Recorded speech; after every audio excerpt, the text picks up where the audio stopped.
Tout au long de l'histoire, le Seigneur a commandé à son peuple d'édifier des temples. C'est l'endroit où l'on accomplit des cérémonies et des ordonnances sacrées. Le Seigneur s'y est révélé en personne et des instructions y sont données pour aider les fils et les filles de Dieu à acquérir la vie éternelle. C'est littéralement une maison de Dieu.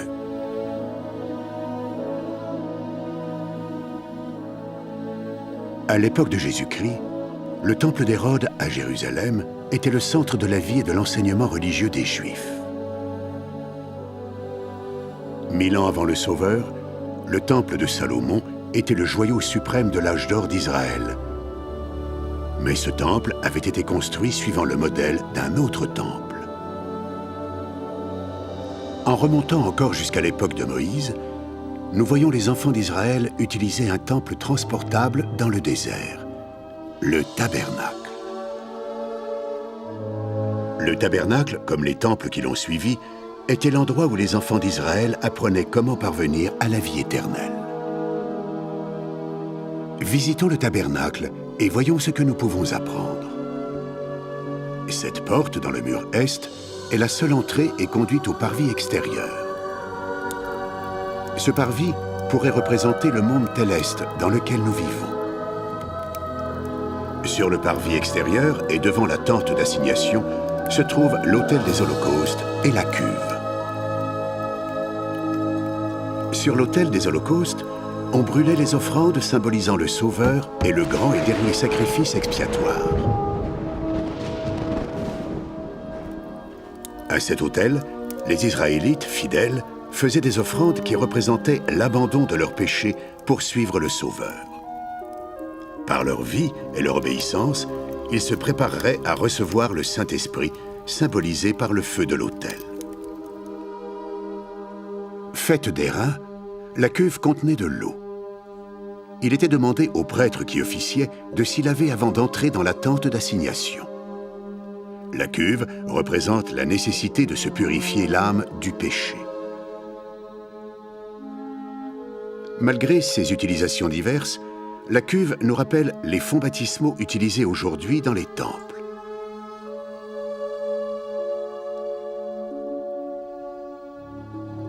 La tente d'assignation est composée de 2 salles. La première, appelée le lieu saint, contient le chandelier ou menorah, l'autel des encens et la table des pains de proposition. Ce lieu saint peut être comparé au monde terrestre. Il enseignait à Israël comment être dans le monde, mais pas du monde. Le chandelier éclairait le lieu saint et restait constamment allumé. Il symbolise le Saint-Esprit et souligne la nécessité de suivre la lumière du Saint-Esprit dans cette vie. Sur la table des pains de proposition, on gardait 12 pains sans levain pendant toute la semaine. La tradition juive affirme qu'on y gardait aussi des coupes de vin. Ce pain et ce vin nous rappellent le pain et l'eau de la Sainte Seine. Il suggère le sacrifice que le Sauveur a accompli pour nous, ainsi que la nécessité d'être nourris spirituellement par lui.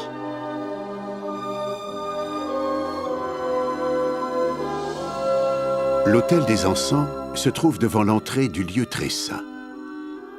Tous les matins et tous les soirs, le grand prêtre y brûlait de l'encens, symbole de la prière.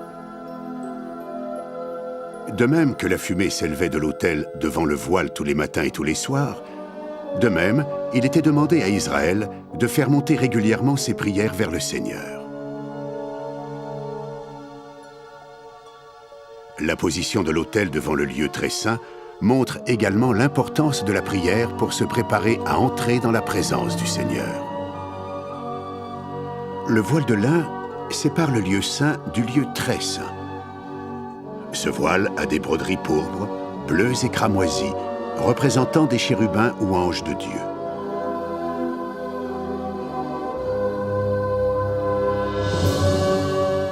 Nous entrons maintenant dans le lieu très saint.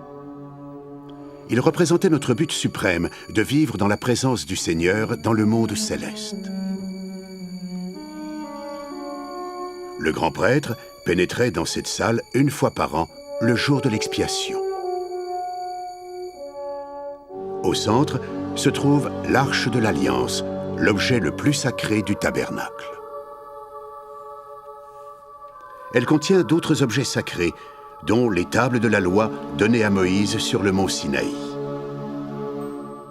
Elle rappelait à Israël que son retour dans la présence de Dieu dépendait de son obéissance à ses lois. Le couvercle est appelé le propitiatoire. Il est fait d'or pur et comporte 2 chérubins. Le jour de l'expiation, quand le grand prêtre entrait dans le lieu très saint, la cérémonie voulait qu'il asperge le propitiatoire avec le sang de l'Holocauste, ce qui symbolisait que, par le sang de l'agneau, Israël obtenait la miséricorde et la possibilité de retourner vivre dans la présence de Dieu.